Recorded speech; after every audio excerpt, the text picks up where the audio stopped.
Non mais sérieux, t'aurais pu au moins laver la voiture, quoi.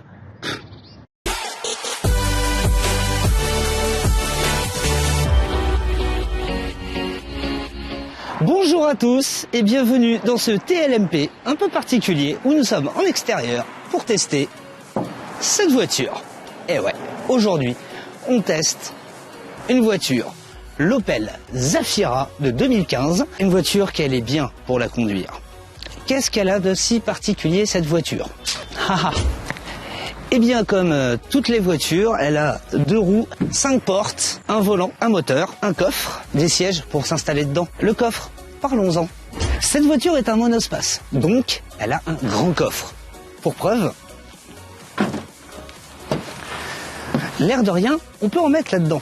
Si je pousse un peu les affaires, je peux même rentrer dedans.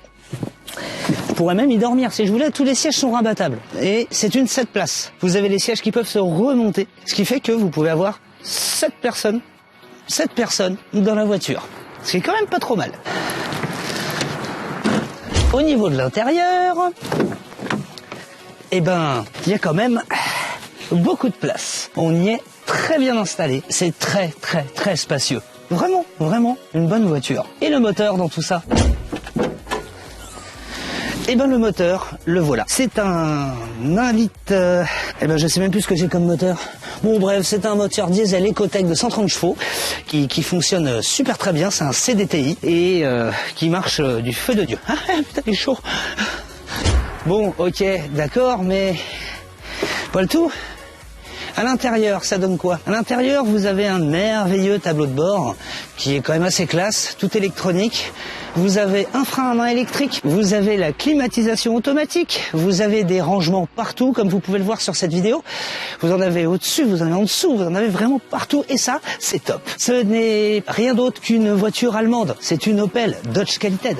Donc franchement, il n'y a rien de mieux que cette voiture. Enfin, en tout cas, moi j'en suis très content. Ça fait 1 an que je l'ai, c'est une voiture d'occasion, elle est de 2015 et j'en suis super content. Au niveau de la place, à l'intérieur, comme vous pouvez remarquer, devant, c'est spacieux. À l'arrière, c'est très spacieux, il y a de la place dans le coffre et c'est super agréable. Maintenant, c'est pas le tout, mais qu'est-ce qu'elle vaut sur la route?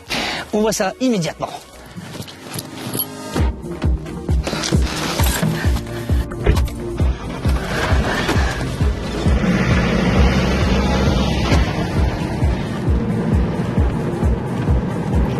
Bah écoutez, mes premières impressions sont plutôt bonnes.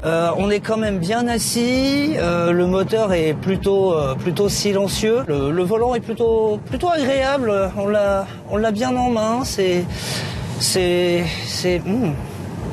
J'aime bien tripoter ce volant. Je le trouve vraiment sympa. Voilà, moi je trouve que les commandes, toutes les commandes au volant sont très bien placées, plutôt agréable. Au moins on peut tout gérer là du bout des pouces. C'est quand même sympa de pouvoir tout gérer des pouces. Hein, moi j'aime jouer avec mes doigts et mes pouces. Je trouve que les commandes aussi pareil au niveau de la navigation, au niveau des commandes générales de la climatisation, etc. Enfin toute la partie GPS, la partie radio, la partie clim, ventilation, tout ça, je trouve ça plutôt bien placé. Le GPS c'est pas trop haut, pas trop bas. Du coup on l'a dans les yeux, enfin on l'a en face de soi, on arrive à voir ce qu'on fait quand même. Les commandes au niveau des réglages de phare, essuie-glace, etc.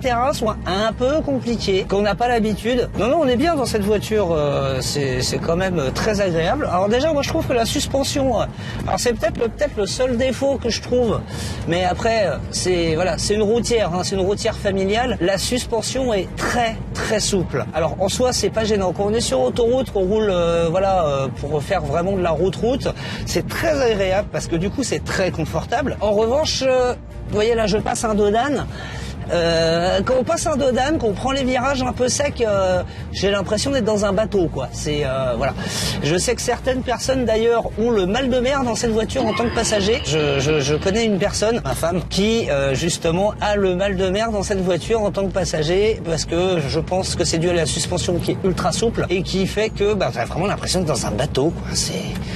Et puis la taille de la voiture aussi fait qu'on a l'impression d'être dans un bateau. Alors j'ai eu un commentaire tout à l'heure qui disait que pour la scène j'aurais pu laver la voiture. Oui, c'est vrai, je suis d'accord avec vous. Mais, j'ai pas eu le temps.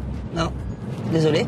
Et 2, nous sommes encore nous sommes en hiver, fin d'hiver, début de printemps. Les routes sont dégueulasses et la voiture se salit tellement vite que j'en ai un peu marre de laver la voiture. Donc, pour une fois, je vous présente un objet qui n'a pas été lavé. Alors, au niveau du freinage, on est bien. Le freinage est un peu, je dis il est pas sec, mais quand on a besoin de freiner sec, ça freine. Vraiment. Alors je sais que tous ceux qui sont montés à l'arrière de cette voiture, ça fait quand même 1 an que je l'ai, m'ont tous dit qu'on était très très bien à l'arrière, c'était très confortable, mes enfants en sont très contents, vous avez pu voir sur la vidéo, les sièges auto à l'arrière, et oui, j'ai des enfants, malheureusement. Non, je plaisante, je les aime.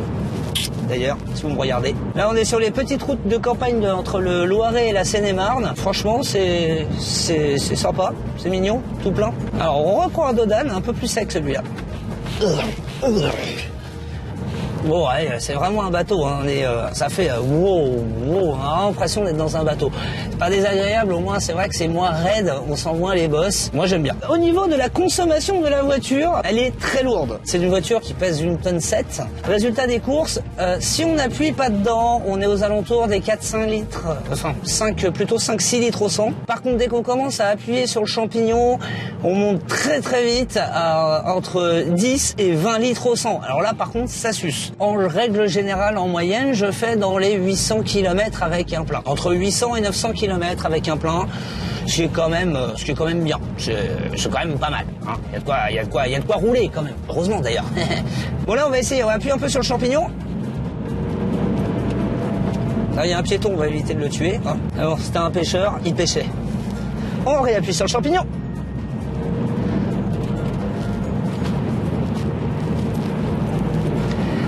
Ah ouais, ça monte hein, quand même, on les sent les 130 chevaux. Hein. On sent quand même les 130 chevaux sous le capot, ça pousse bien, hein, ça pousse bien, on est pas mal. Franchement, c'est sympa. Là, je suis sur une route de campagne un peu cabossée. On n'est pas trop secoué, c'est pas trop raide au niveau des secousses. Par contre, voilà, ouais, c'est un bateau, quoi. C'est vraiment ce que je disais. On a vraiment l'impression de naviguer. Ohé, capitaine abandonné. Sinon, au niveau de la fiabilité de la voiture, ça fait 1 an que je l'ai. La personne qui l'avait avant moi, je la connais très bien. Hello, si tu m'entends. Cette voiture, elle a 130 775 km et elle n'a jamais eu un seul problème. Bah voilà, Dodge Qualited, hein, c'est de l'allemand, c'est costaud. Au niveau moteur, rien à signaler. Alors si, il y a eu un petit problème de caméra de recul. La caméra de recul s'est mise à déconner un peu, mais bon, rien de bien méchant. Ça a été pris en charge par Opel. Tout va bien. Au niveau du prix de la voiture, parce que quand même il faut en parler, la voiture coûte neuve dans les 27 000 euros, si mes souvenirs sont bons, entre 25 et 27 000 euros, j'ai plus le chiffre exact. Là, elle a décoté à mort parce que forcément, elle n'est plus vendue. Ce modèle-là n'est plus vendu. Celle-là, c'est le Zafira Tourer CDTI de 2015, modèle 2015, à 130 chevaux. J'ai quasiment toutes les options dedans. J'ai pas les sièges chauffants, je crois que c'est juste que j'ai pas, et j'ai pas le toit panoramique qu'il y a sur certains modèles. En soi, c'est pas grave. Moi, ça me suffit largement. J'ai quand même les rétros électriques et des givrons. J'ai les 4 vitres électriques, j'ai l'ABS, j'ai l'ESP, j'ai le start and stop, j'ai le frein à main électrique, j'ai la clim, j'ai le GPS, j'ai autoradio MP3 CD, il prend tous les formats d'ailleurs. J'ai pas le lecteur DVD, mais bon. Après, je suis désolé, mais je vois vraiment pas l'intérêt de regarder un DVD en roulant. C'est dangereux. Là, nous sommes maintenant sur les routes de campagne de Seine-et-Marne. Nous allons arriver donc à destination, poil au menton. Bon, il y a bien sûr aussi le limiteur et le régulateur de vitesse, je vous en ai pas parlé, mais quasiment toutes les voitures l'ont maintenant. Voilà, nous arrivons à destination.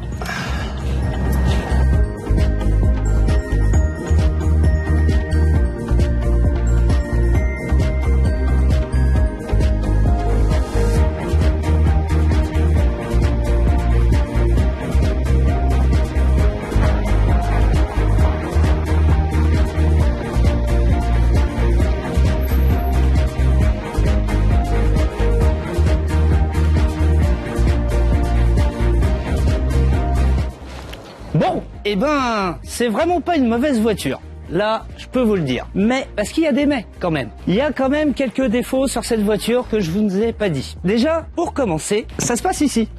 Dans ce petit réservoir d'essence, juste en dessous, vous avez ceci. C'est la D-Blue. Et oui, cette voiture a de la D-Blue. Malheureusement. L'anti-pollution, c'est bien, mais c'est chiant. L'autre chose est au niveau du GPS.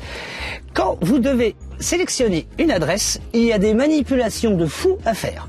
Vous êtes obligé de faire ça, saisir destination, aller dans entrée adresse. Ensuite, il faut que vous tapiez la ville, et pour taper la ville, vous voyez, l'écran n'est pas tactile. Donc vous êtes obligé de sélectionner avec la molette toutes les lettres, et ça, c'est un peu long.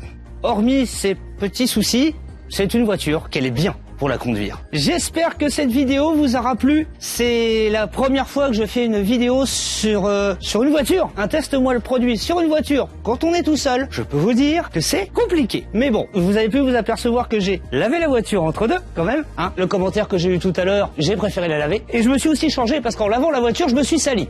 Eh ouais, c'est des choses qui arrivent. Voilà, j'espère donc que cette vidéo vous a plu. N'hésitez pas à vous abonner. N'hésitez surtout pas à liker et partager un maximum. Rendez-vous pour un prochain TLMP et à bientôt.